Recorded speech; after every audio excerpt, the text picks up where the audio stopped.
We now have Matt Rose. He's the CEO of Burlington Northern Santa Fe. It is the company being acquired by Berkshire Hathaway. Of course, that is Warren Buffett's company. Matt, thank you very much for spending some time with us. Berkshire Hathaway has been accumulating stock in Burlington Northern for some time now. When did you know that Warren Buffett wanted to go ahead and buy out the rest of the stock that Berkshire Hathaway didn't already own? So Warren and I met Friday, the week before Friday, about 10 days ago.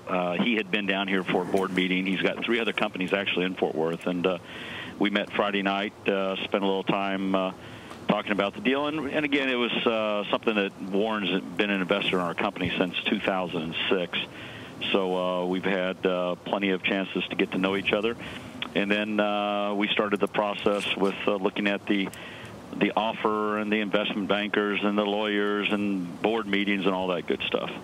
Matt, are you happy with the price you got? We are. We think it's a compelling value for shareholders. You know, it's roughly about a 30% premium over the last 10 days, and you know, we think it's a very, very fair deal. Matt, who provided you with, speaking of fairness, who gave you the fairness opinions? What investment banks or shareholders do shareholders need to have confidence in?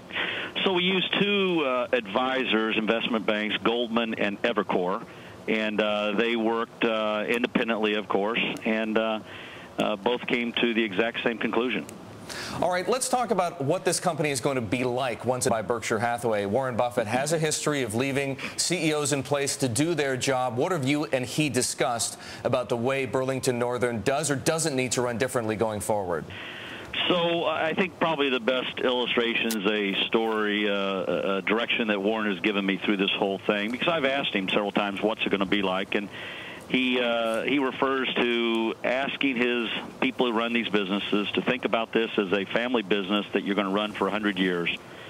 Every 15 years or so, you're going to have some tough times, but just continue to do the right things, to do the right issues for the institution long term, and everything will work out fine. All right, well, what do you think that you might be able to do with Berkshire Hathaway as a 100% owner that you have not been able to do with Burlington Northern as an independent company?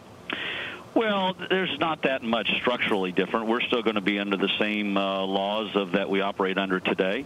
Of course, Warren's got a much bigger balance sheet than we do, but we'll be held accountable for our own debt at the railroad, and we'll remain investment grade. And so a little bit of it is the differences in a practical sense. We won't be in the public markets in terms of analyst calls in our stock, and so, you know, I'll spend less time on that and more time on running the railroad, getting more customers to ship by rail.